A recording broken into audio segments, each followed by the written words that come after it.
Hi guys.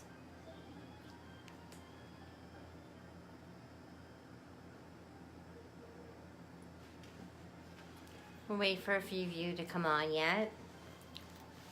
I'm tucking my shirt.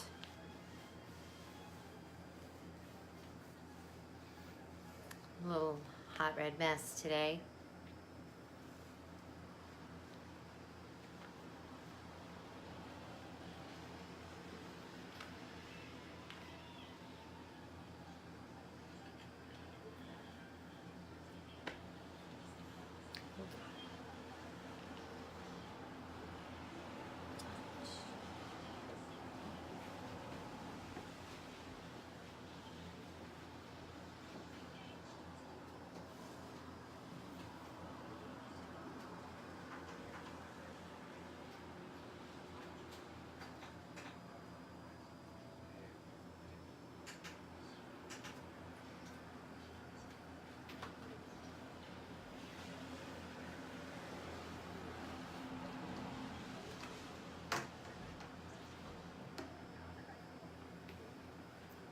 Hi guys.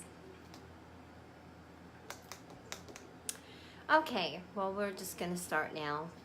It's 9 o'clock and I promised I would come on. It's approximately 9 o'clock. I'm probably just a little bit late. My name is Lynn Cicero and I am from Northeast Pennsylvania, and I just finished working a long day. But the reason that I do these is I am a bariatric patient. I had my surgery December 19th of 2017, so a little over 7 months ago. I had bariatric surgery. I started on the journey actually a little over a year ago altogether, and thus far I've lost approximately 108, 109 pounds. So I usually pick what I refer to as a toe pick. Toe pick is from one of a really funny movie called Cutting Edge, the 1990 something version, where it's used as an antagonistic kind of thing. Is, you know, kind of like a tormenting word. The girl says it to the male skater. So this is why I do the phrase toe pick instead of topic. So I'm trying to torment you, I guess, if you will. Anyway, I thought I would come on tonight. I heard some disturbing news this morning. And the disturbing news was a gentleman by the name of L.B. Bonner. He was approximately, I guess, 31 years old, and he had been one of the featured stories on the hit TLC show called 600 Pound Life. Now, as you know, if you watched any of these before, I love my 600 Pound Life. I've been watching it for a few years now, even before I decided to do my own bariatric surgery. And mind you, I never weighed 600 pounds, but it still is all relative. When you're a certain amount of weight, amount of pounds overweight, you still have some of the same demons. So I heard that he was found in a ditch with gunshot wounds. Now, it may not only have been the weight that depressed him, there was other factors, but they all kind of compound. I mean, people usually just don't pick one reason. It's usually an amalgamation or a myriad of different reasons why somebody gets in severe depression. Sickness, pain, heartache, financial, you name it. There are several different reasons why people check out. So in the subject or in the description up above, I saw that there was phone numbers on a site, and I wanted to add them here as well. So there's the United States, England, and Australia. So if you or anybody you know is contemplating suicide, please reach out. If you have an employee assistance program at work that you can talk to confidentially, that can help you, or use one of those hotlines to get help. A lot of times in the phone book, there's websites that have links where there's somebody to chat with to get you that needed help. We're all needed on this planet. God put you here for a reason. I was raised that killing yourself is not a good thing. God does not like that. So whether you think that there is or there isn't. But when I heard the news about L.B. Bonner, now he was an amputee. He had gotten into a very bad I had watched the episode, so I knew who it was because he was the only major amputee from the knee down, where he was in an ATV accident and they had to amputate his leg. Thus, he ended up putting on a lot of weight, whereas I think he was in the 600 pounds. But when he killed himself, just losing weight alone isn't always enough to change your life around. It does make changes in your life, but there's a lot of other demons that some of us always will have, and it's how you cope with them. And it's important to have a positive network of people around you and to speak to. And that's why I'm a big proponent of going to support groups or pep rallies, if you will. I talk about them a lot.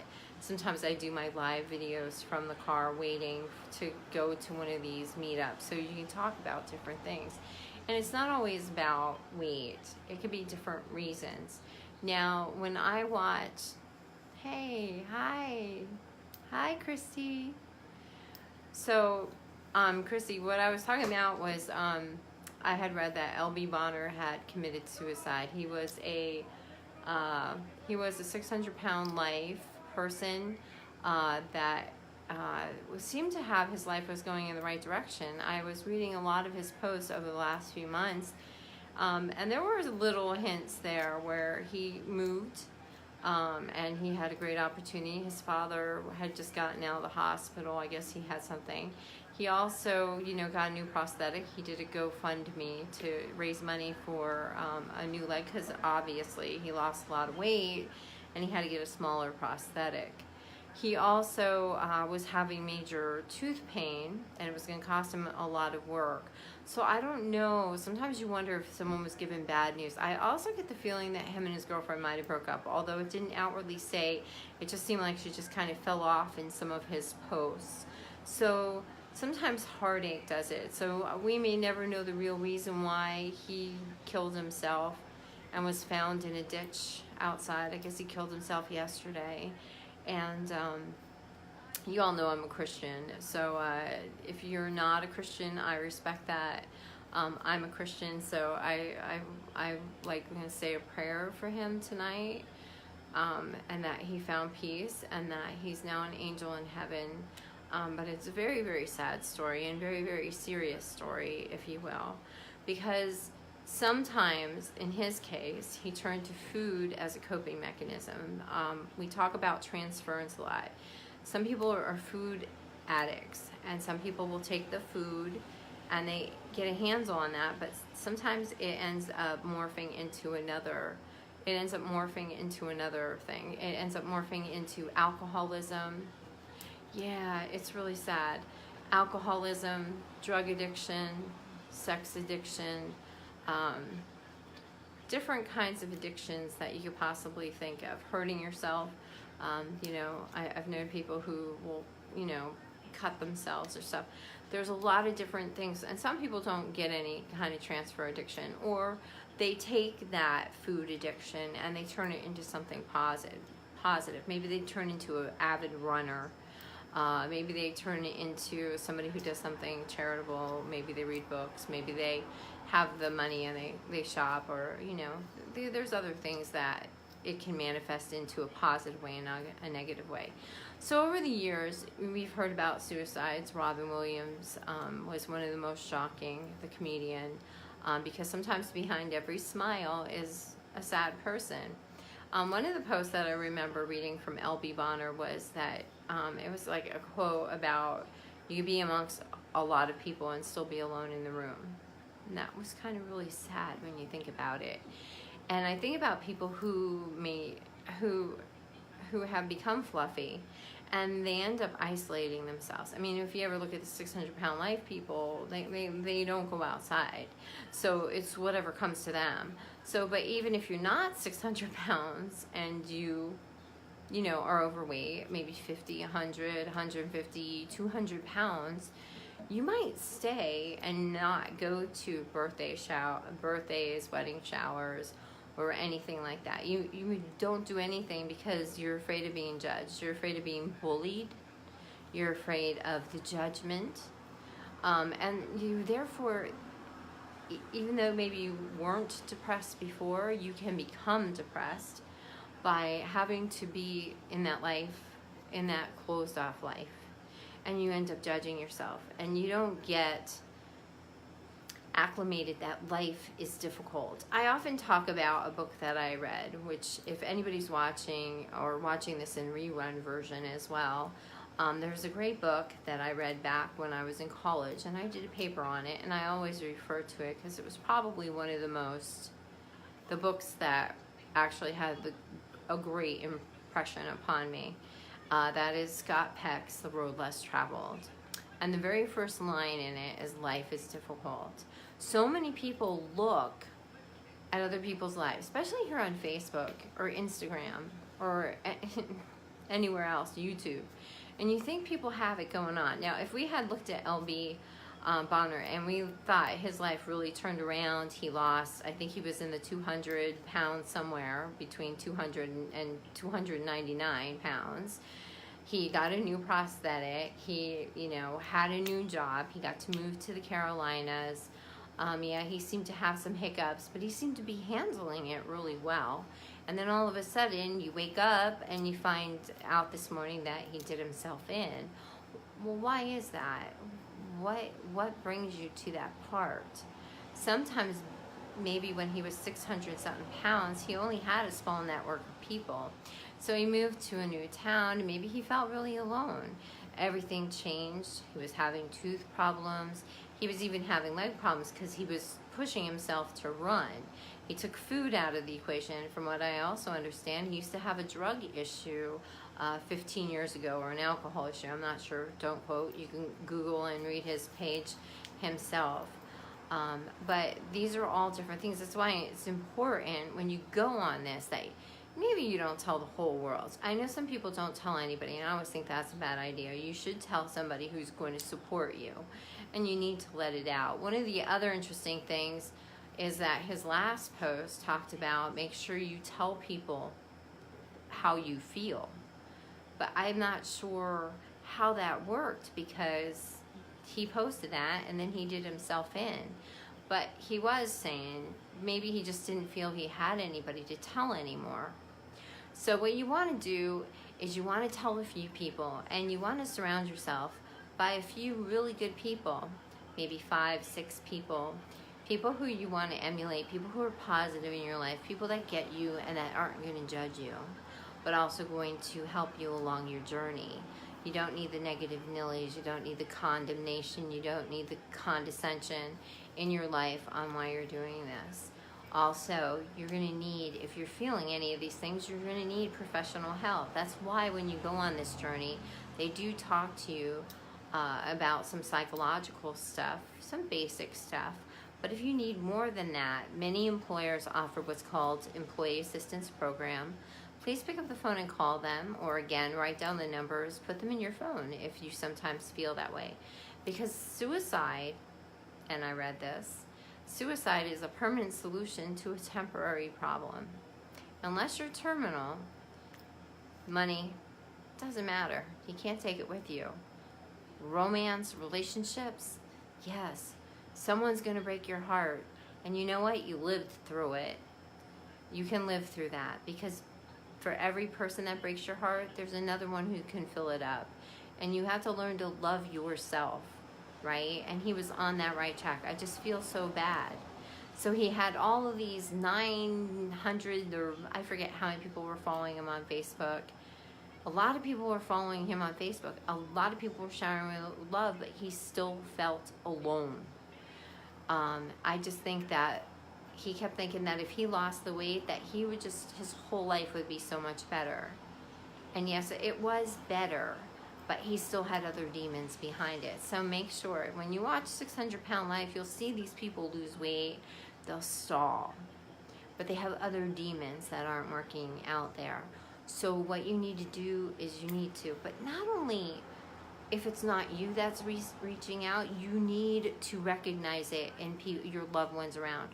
All of his family members must be feeling horrible today because they didn't recognize or didn't know. They may have known he was depressed, but would never have thought that he would have done something like this. He was out there helping people.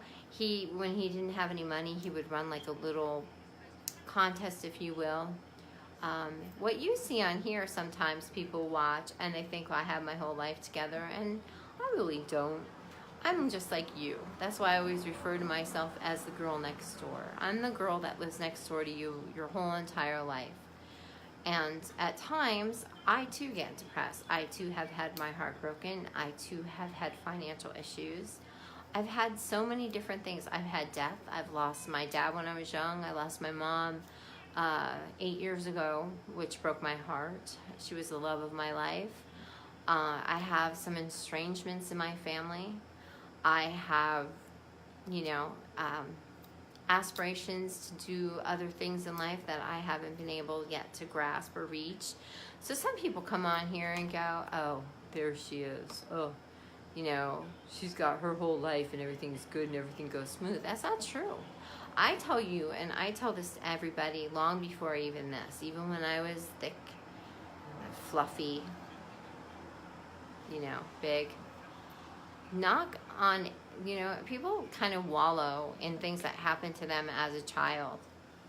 And the sad thing about it is, if you go and knock on every door, I want them to ask the people, tell me a story in your family that would make me go like crazy, like sad.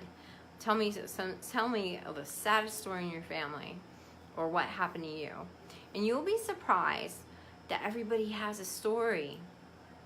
When I watched 600 Pound Life for all these years, the one thing I found very fascinating is the one common theme of molestation that happens from their own uncles, babysitters, parents, friends, sexual abuse. There's a lot to do with that. And just because you're a guy doesn't mean that it didn't happen. Many people think it only happens to girls, and it doesn't. It happens to boys too. It's just not as acceptable in mainstream media or in the news as it is as heart-tugging as if it's a girl. So people have their demons. Some people lose a loved one, lose a child, and they'll reach for food. Some people, the food becomes the problem and they go into depression, whereas other people, the depression starts the food as a coping mechanism, such as drugs or alcohol, sex addiction, gambling, you name it. There's so many different things that can do that. Now, the other day, I was telling you all that I had a NSV, a non-scale victory. We all know what those are. Like the common ones is a towel that goes around your waist, or your a normal size towel goes all the way around. It's not gaping or anything like that. And so what ends up happening is I had a non-scale victory that I didn't even imagine. I didn't imagine at all. And what it was is there was this dress, and I should have brought it in here. I was wearing it, but you can only probably see the top. But it went to my knee. Now, mind you, growing up, I had some ignorant things said to me about me. And really, at the time, I might have been 20 pounds overweight. But comment about my legs. Me and this girl, we had not your skinny legs, not your supermodel legs. I'm not tall. I'm average height. So my legs on me, I'm short-waisted, and my legs on me are not long and lanky, right? So what ended up happening was this person, teacher, mind you, a teacher, said to us, oh, look at those tree trunk legs.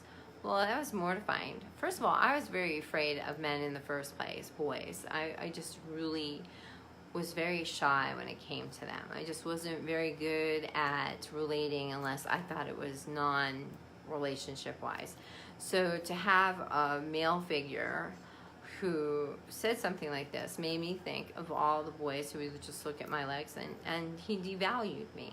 So when accumulation of those kinds of things come into play, and people say them on a repetitive notion, you get called names, you get called, you're fat, you're chubby, you can lose a little weight, blah, blah, blah, blah. You end up, it goes in the library of your mind, and those insecurities sit there, and they just kind of take root, right? So you do a series of things. You diet, you lose, then your metabolism slows, your body's onto you, you gain, you go up. Then you lose that, you go back down, then you go up.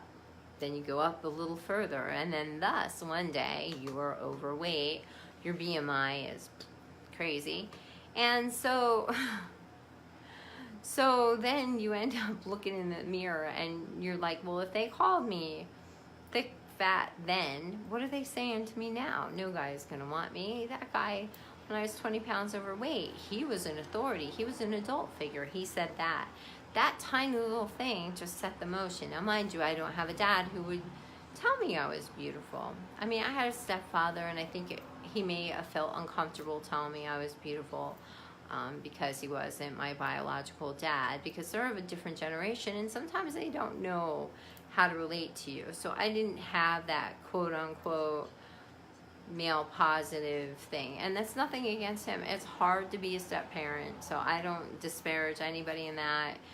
There was enough other stuff, but again, life is difficult.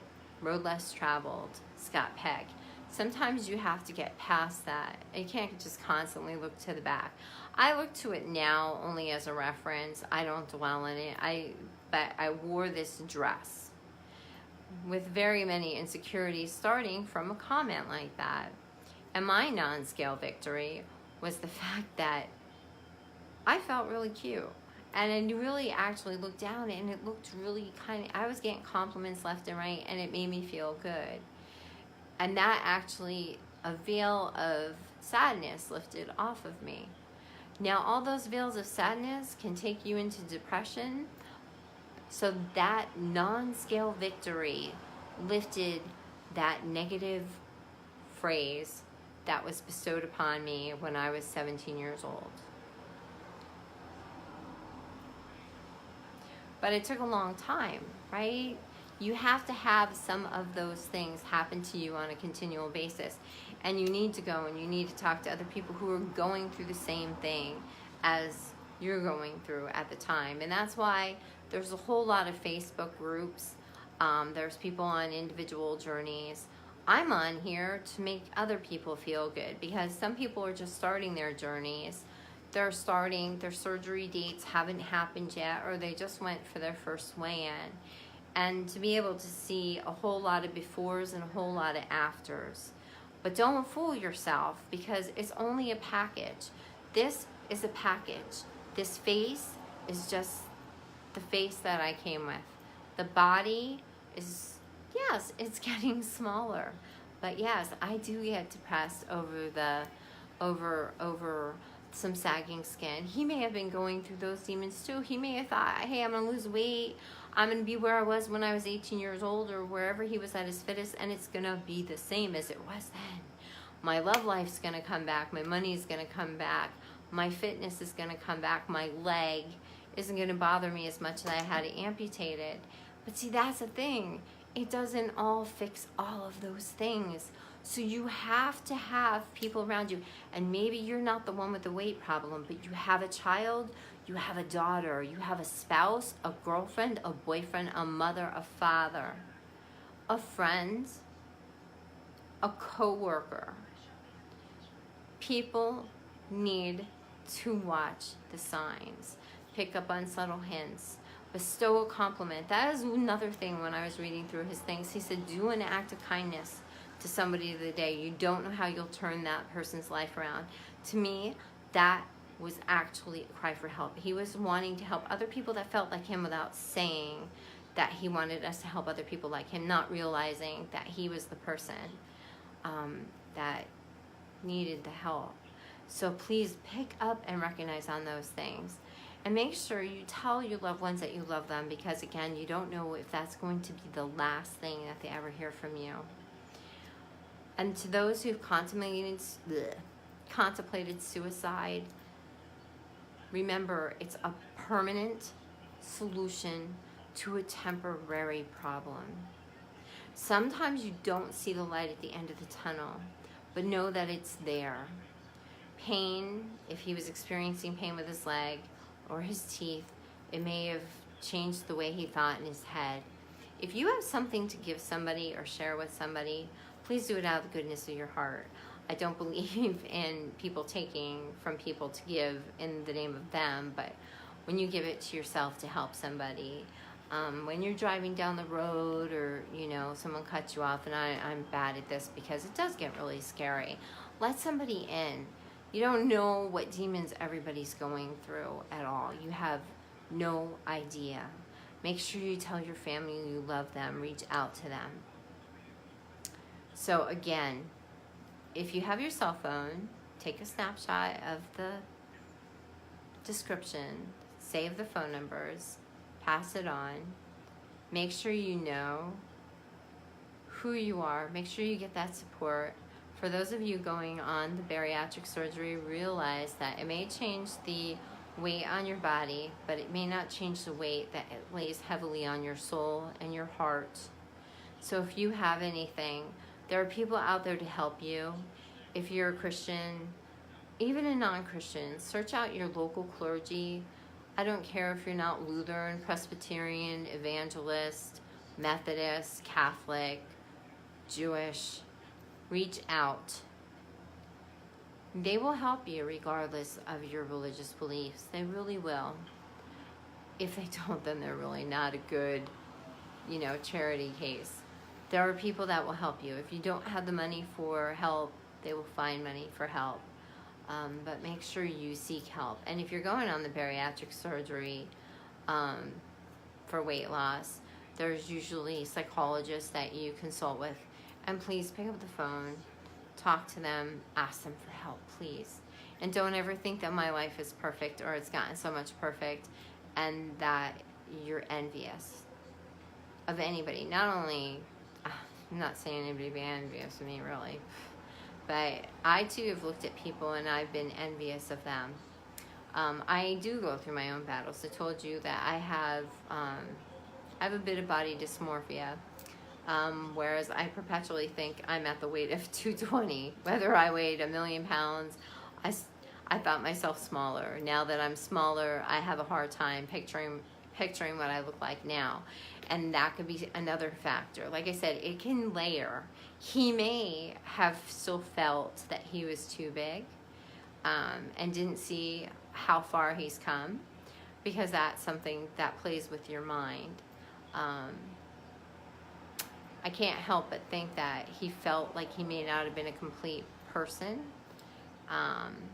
because of his amputation, because I think that happened to him in 2013 where he was in that ATV accident.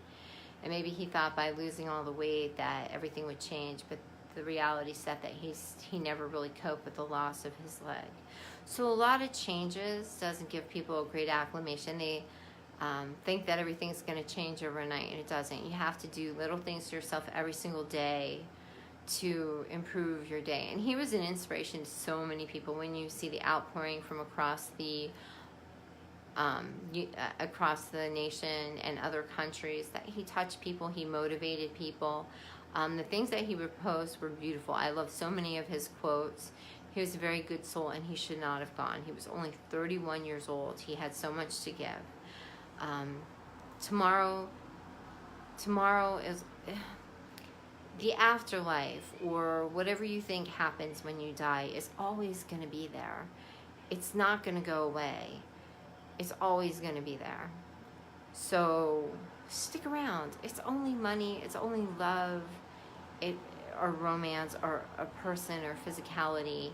There are so many joys that you can extract from life and find.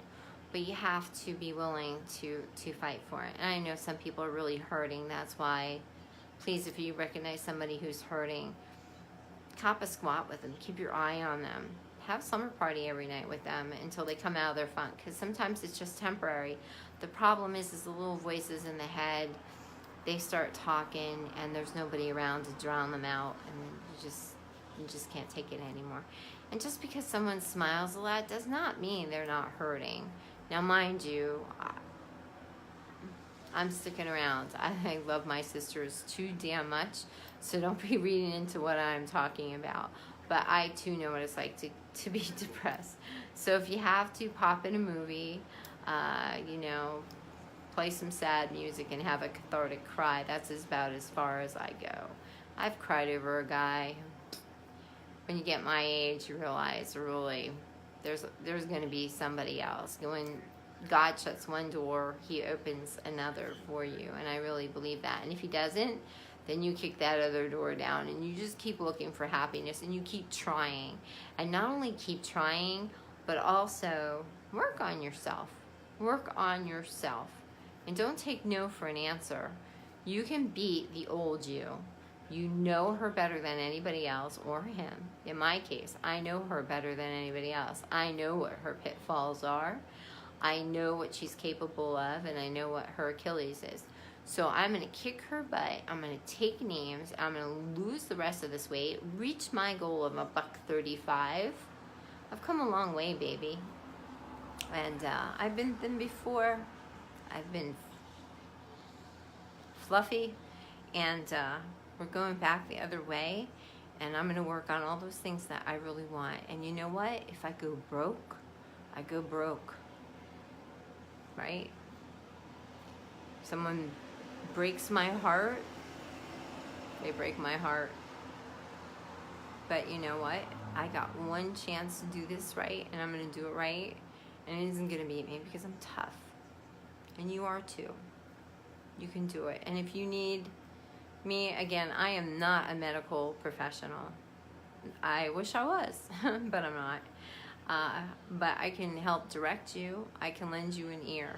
So please, whenever you're listening to these, please realize that I am not a medical professional. I am just the girl next door. I am nothing special. I'm just Lynn. All right. So with that being said, does anybody have any questions? Because if you do, great. If you don't, you don't. I actually brought my hoop because sometimes when I'm sad, I hoop it out. Now, maybe this weekend I'll do a couple spins for you. I actually was going to try to do a couple spins for you right now, but I actually cannot. But maybe. Let's see if I can do this, right? Let's see. Oops. It's kind of hard. I'm trying to do an isolation, and I can't do it. Woo. Okay, well, I'm sucking right now because there's a table over here, there's a bed over here. I just thought I would just, kind of whatever. But actually, something happens to me when I hoop where I get really happy, giggly, like a little girl.